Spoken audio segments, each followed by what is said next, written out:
observed the shooter next to the AGR building using his phone, browsing news sites, and with a rangefinder.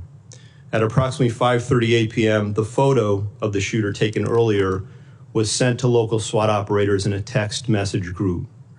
Subsequently, approximately 25 minutes prior to the shooting, the U.S. Secret Service command post was notified of a suspicious person. Officers lost sight of the subject from approximately 6:02 p.m. to 6:08 p.m., but continued to communicate with each other in an attempt to locate him. Recently discovered video from a local business shows the shooter pulling himself up onto the AGR building rooftop at approximately 6:06 p.m. And at approximately 6:08 p.m., the subject was observed on the roof by local law enforcement. At approximately 6:11 p.m., a local police officer was lifted to the roof by another officer, saw the shooter, and radioed that he was armed with, quote, a long gun. Within approximately the next 30 seconds, the shots were fired. The evidence recovery team found 8 shell casings at the scene next to the shooter's body. We believe that the subject, the shooter, fired 8 rounds. While the investigation has not determined motive, the investigative team continues to review information from legal returns, including online and social media accounts. Something just very recently uncovered that I want to share is a social media account which is believed to be associated with the shooter in about the 2019-2020 timeframe. There were over 700 comments posted from this account. Some of these comments, if ultimately attributable to the shooter, appear to reflect anti-Semitic and anti-immigration themes, to espouse political violence, and are described as extreme in nature. While the investigative team is still working to verify this account to determine if it did in fact belong to the shooter, we believe it important to share and note it today, particularly given the general absence of other information to date from social media and other sources of information that reflect on the shooter's potential motive and mindset. These are the facts, in part, that the investigation has revealed to date. While the shooter is dead, our work is very much ongoing and urgent. Thank you, and I look forward to answering any and all questions. Thank you, Mr. Abate. We'll now proceed. Chairman Durbin and Ranking Member Graham will ask the first 2 questions. I will then ask question Ranking Member Paul, and then after that we will alternate between members of the Judiciary, recognized by Chairman Durbin, and members of the Homeland Security Committee, recognized by me. With that, Senator Durbin, you're recognized for your questions. Thank you, Senator Peters. I would like to begin by making a statement. It's not in the form of a question, and you'll understand why when I say it. In 20 days, we're going to start the Democratic National Convention in Chicago. I have been briefed by the law enforcement agencies' plans for security for that event. Tens of thousands of people will be there, including some of the highest-ranking politicians in the United States. I trust that both of your agencies can answer in the affirmative if I ask you whether you're actively engaged in working with the development of a security plan, taking into consideration the lessons of July 13th. Senator, that is 100% yes from the Secret Service. Yes, from the FBI as well, sir. We've been working on this for well over a year in preparation. I'm not going to ask for details for obvious reasons, but I do want to ask a question about the Secret Service staffing. Congress has nearly doubled the budget for the Secret Service over the last 10 years, from $1.8 billion in fiscal year 2014 to $3 billion in fiscal year 2024. Despite this large increase in funding, the number of agents in protective operations has fallen from 4,027 to 3,671 during that same time period, an approximate 9% reduction. Acting Director Rowe, what accounts for protective operations losing 356 agents over the past 10 years? So, Senator, with respect to where we are today on staffing, and then I'll address the 10-year where we were. In this year alone, we are going to end the year on the positive of 200 plus agents. That's the first time in a number of years that we've been able to do that.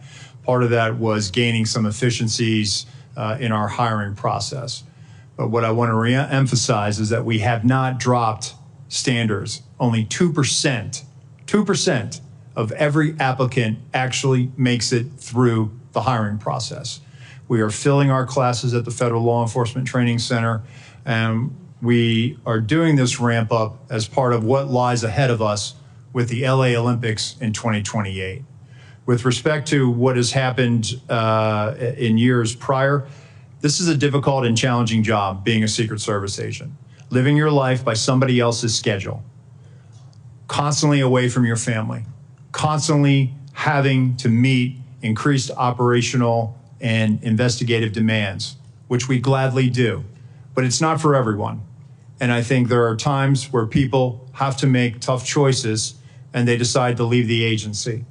But that doesn't mean that they were any less of an agent or that they weren't committed to the mission, because we are all committed to being patriots and serving our country and protecting our nation's highest leaders. I think there was a variety of factors. Some of it was the pandemic. Some of it was, the economy or other opportunities. We have people that are very skilled in cyber that often leave the job. Some of the protective skills that they acquire are also in demand in the private sector. But some of the mechanisms that we put in place just in the last year is also retaining our workforce. And that's what we are focused on right now. The Government Accountability Office has determined that restaffing from these losses have been slowed due to a number of factors, including the years-long background checks for prospective agents and the assignments agents must work through before being assigned to protection. Given these constraints, what steps have you taken to improve recruitment? So we're actually putting out targeted recruitment opportunities. So we've just recently put it out for within our uniform division for our counter sniper unit, our hazardous agent medical emergency response unit, our counter assault team on the special agent side. So we're actually trying to gather the best and the brightest. And I will tell you that we are having great success with a lot of these vacancies. But what I want to reiterate is that, for example, on the counter assault vacancy, we had 700 applicants that applied for this. Really, what we will glean after they make it through the process, and they have to be able to hold a top secret SCI clearance. Will be, if we realize 15 out of that tranche, that's a 2% pass rate. So it is very competitive, and we are trying to make sure that we are getting the best and the brightest without dropping standards. One last question for either one of you. What is the purpose of a rangefinder? And once this assassin was identified as using a rangefinder, wasn't that proof positive that he was a dangerous individual? So I'll say, Senator, that obviously somebody is trying to determine where they are in proximity to a location, a fixed location. I'll defer to my colleague here, but I believe it was a recreation or sports related. I thought I'd read that it was a golf range finder. Nonetheless, it still would have provided him the ability to provide the distance that he was away from his intended target. Wasn't that enough? As far as raising suspicion? Yes. I think he was identified as being suspicious by local law enforcement. And nothing happened?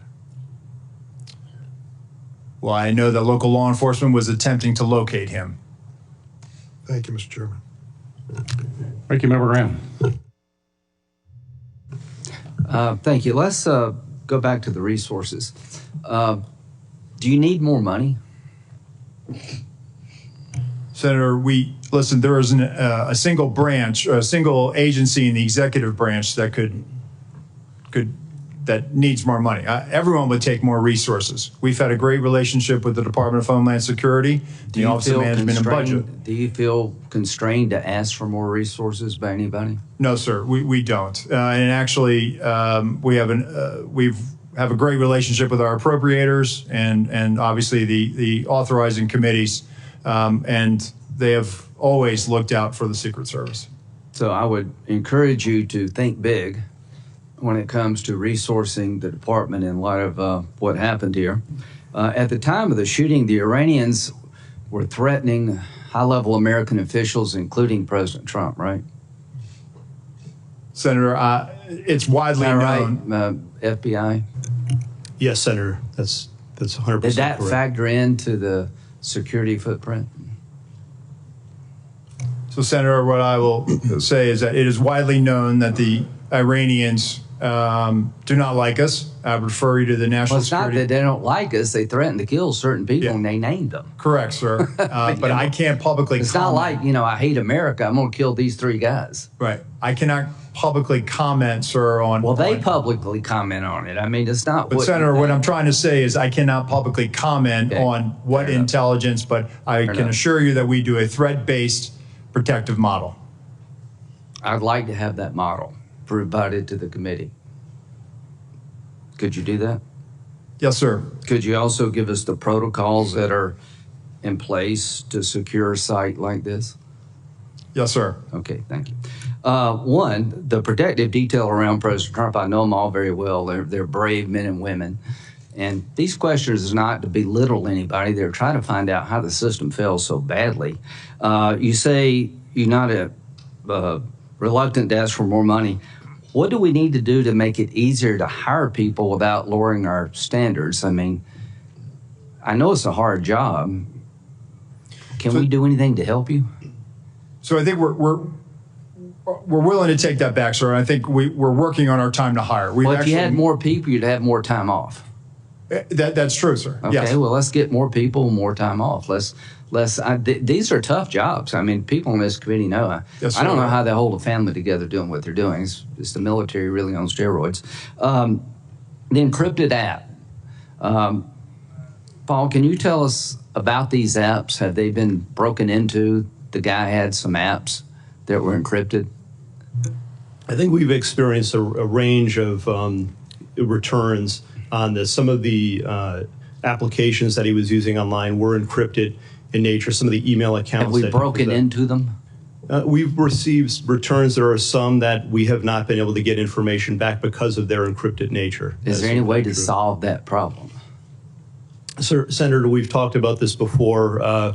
We need a solution that provides lawful access to law enforcement. So you're telling me the guy that took 8 shots at the president, former president, has apps that we can't get into that may, if you could get into, reveal some relevant information?